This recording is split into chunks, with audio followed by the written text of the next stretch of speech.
Alright guys, so today we're putting on the Boyesen supercoolers. First we're about to wash the bike, get a clean area to work with. Alright, so as you can see, we just finished washing the bike. Did a fairly good wash on it, not complete, but you know, at least focused around this clutch side. So now we're about to go ahead and drain the coolant. And I would like to go ahead and say that the main reason we're switching to the supercooler is, as you can see, we got the 470 kit on there. We got the drag pipe, so mainly I'm doing drag racing on this bike. Sometimes I do trails, but most of the time I'm doing drag racing. Now, I know since I put the big bore kit in there with the high octane fuel, the bike gets hot quicker, like it warms up quicker. And also as you're riding, it gets hot quicker through, you know, the higher compression, the higher octane fuel in the big bore. And most of the time when I'm doing my pulls and I come back and I'm waiting for the next round to start, we're up here reading 250. Let's zoom in here. And we're reading 250. Now that's really hot. Ideally, when I ride my other 2025, we're right around the 150 to 200 range. So hopefully with this super cooler, we're going to throw in some fresh engine ice. Hopefully we can get back down to that 200 range, and we'll have a little test video afterwards. All right, we got our coolant draining now, so now we're about to go ahead and let that fill up. Try not to spill as much as possible. Now that we got the coolant mostly drained, we can go ahead and take off the stock water pump cover, and we'll see what's behind there. I had bugs flying around me or something. And we're also gonna go ahead and take off our rear brake lever, because once we take off this water pump cover, we're gonna pull off the whole clutch cover. I'm not gonna take all of this off, just gonna go ahead and pull that whole cover off so we can go ahead and replace that impeller. So I got the cover off, and I've never seen no water pump impeller like this ever. I mean, this thing is like legit tiny. There we go. Look at them impellers. Look at those tiny little things.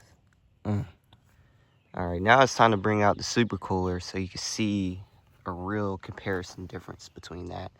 There's our 25 impeller. Went ahead and pulled the snap ring, so we got that out the way.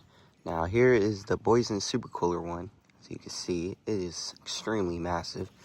Now we're about to pull out the stock one. So like I said, I already got the snap ring off. Take off our washer, set it down. Be careful because there's another washer. All right, then we pull that off. Now here's our first half of our impeller. Be careful because there's another washer. And let's pull out the back half. So now let's really look at this. So this is our stock impeller. It's not much. Try to get a good zoom here. It's not the greatest looking thing. Now there's that. Set y'all up for a second. Here's our stock impeller, right? 2-piece. It's not really much on that side, and this is our main body. Now here's our Boyesen supercooler. Look at that difference. Even with the 2-piece going on here. Go ahead and line it up. That's absolutely massive. And the weight, they feel almost the same. You have to put it on a gram scale, but I mean, overall, they feel fucking, to be honest, the same weight. I mean, yeah, once again, here's our stock impeller. There's our Boyesen supercooler. These are all the washers you need to look for with the stock one. Got 2, a crush, and then a circlip. So now that's off and out the way, we can go ahead and lay the bike over. Now that we got the impeller off, we're gonna go ahead and pull our water pump plate. This includes the second half. As you can see, it's pretty straightforward. I mean, that's what we're working with. Now, let's look at the plate that's included. Now, see, here's the back side. If I'm not mistaken, let's line these up right first. Okay, so here's the front side, right? You see, this cutout here is a lot deeper. And then this one is very smooth. And then let's flip it over and see how it looks. Now you can see the difference here is it has a hole cut out here and a larger one here compared to this one. See how this one's a circle instead of that square shape, and they took up all that available extra material. You can see it also looks bigger here in the main diameter of it. See how this one's got a whole lot of extra material here, and then this one doesn't. Now let's put that aside and let's look at our super cooler cover. Now, there's the stock one, right? And here is the Boyesen one. Now look at that. Look how it's shaped, right? This one, the coolant flows and it goes in. This one, it pulls all the way around and it flows back. So that's slightly longer travel, but you get to hold more coolant. Let's flip it over. All right. Now you can see this one's pretty straightforward. You got the circle design, it shoots up and goes into the motor, right? This one, instead of it pulling the coolant in and then pushing up and out, it pulls it around and then it pushes it into the bike. That's why the cover looks so massive. All right, so as you can see, I got the bike laid over now. Now we're about to go ahead and pull off our bolts. And as you can see through the sight glass, the oil is now drained to the other side of the bike. So let's go ahead and get these 8 mils off. Here you can actually see the coolant comes in through here, right? Now it's gonna go into this Boyesen cover, which now takes it around the pump. It's gonna pump it out, of course, and it's gonna go down this tract into the motor. It's way bigger upgrade. Went ahead and cracked everything loose, so now we're about to use our drill and slowly back everything out almost all the way. All right, so here's a look at the motor that everybody hasn't seen, but you can see, let me come back from here. You can see the bottom of that piston from here. All right, so now we're gonna work on getting this impeller shaft out and just take off the circlip and then push it through the other side. All right, once you got that little circlip off, you can just push it right on through and pull it right out from the other side. Of course, the seal is gonna hold on to it just a little bit. There we go. So yeah, there's our stock impeller shaft. Let's look at the one included from Boyesen here. It's this one. You can see the end is threaded instead of notched for, you know, the OEM setup. So now we're about to go ahead and slide this into the case and go ahead and put that case back on. All right, make sure you put your thread protector back on, that way so you don't nick up your seal. Go ahead and put a little bit of oil on that shaft, that way so it slides right on in. Now you just push it on through. Now it's gonna be a little tight getting it in here, but you just gotta work it, okay? All right, I'd recommend giving it a few love taps with a mallet on the back. Don't use a hammer, just use a mallet.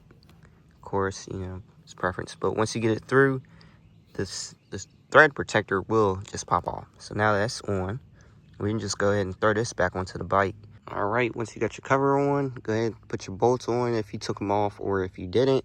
And make sure you use some kind of lubrication on your bolts. Now we're gonna get into the part of actually installing the impeller. So we have to put on our impeller washer that goes onto here. And then we're gonna put on our impeller. And that's just a new copper washer for your drain bolt. All right, so now we're gonna put this little guy on. Make sure you lubricate, of course. And then we're gonna go ahead and put it on our impeller. But first, I gotta lubricate these threads. All right, you got some oil in there, so now we're about to put on our impeller. So if I'm not mistaken, this should be right-hand thread. And there we go. All right, so that nut to hold on the impeller, that is an 8 mil, but you have to use a 1/4 inch drive 8 mil, not a 3/8. See, this is a 3/8. That's not gonna fit in there. You have to use the 1/4 inch drive like this. I know it's a cheap socket, but you see, it fits on there. Now, if I was to try to use the 3/8, 3/8 ain't getting close. So make sure you use a 1/4 inch drive. All right, there we go. See, it's all nice and tightened down. One way you could tell that you're tight enough is if you can feel the compression of the motor turning over. Like as the motor turns over, you get to that compression spot. And you just want to put enough pressure to not spin past that compression part. Alright, so as you can see, I cleaned it up a little bit, nothing too crazy, just to make sure everything's flush for the O-ring seal. So now we're about to go ahead and transfer over our seals to our new case. Well, mid-body case, whatever you want to call it. We got our Boyesen plate. Here's our stock plate. And all we're really doing here is just replacing the O-rings. Alright, now when you put on your supercooler plate, you see 38D. So when you put it on there, it should slide into your dowels. That should already be into your case cover, like so. Now, here's a look at everything. I mean, that's a tight fit, boy. They made sure everything was tight fit as possible. Alright, so here's our cover. So now our cover should just sit on like so. Got a few little presses. And yeah, that's a supercooler, alright. So let's go ahead and get our bolts on. Alright, once you got your lubrication on your bolts, go ahead and put your new crush washer on there. Or copper crush washer, and just slide it in. Alright, now that you got your Boyesen cover on, you're pretty much done with the install. Now we're going to go ahead and put on our rear brake lever, fill our coolant up, and start the bike, and let's see how much cooler it keeps. Alright, so I just got the bike started up. I'm going to just let it sit here and idle for a minute, and I'm going to time how long it takes it to warm up. You see right now, like I said, it just started, so we're sitting at 70 degrees. So, alright, so it took us roughly 3 minutes and 5 seconds to reach 150. So now I'm going to go on a little test ride. Like I said, a real test ride video is going to be out tomorrow, so we're going to go ahead and do a little rip and see if the bike overheats while cruising. Alright, so I've been cruising around for a good little minute, and you can see we're reading just above 150 still. We're like 155 on the temp cat. So now I'm about to go play around in the woods. As you can see, you're about to go play around back there for a good 30 minutes and see if it gets hot, or to see how the supercooler actually does. Alright, so I've just been cruising through the woods. I got a little trail here for at least a good 15-20 minutes now. And I mean, this is the hottest it's gotten so far. We're right there, like 210, 215. Now, normally right now, I'll be at 250. So, this supercooler is actually doing a better job at keeping the bike cool. Right now, this is more of like 25 degrees cooler. Alright, so I just went a little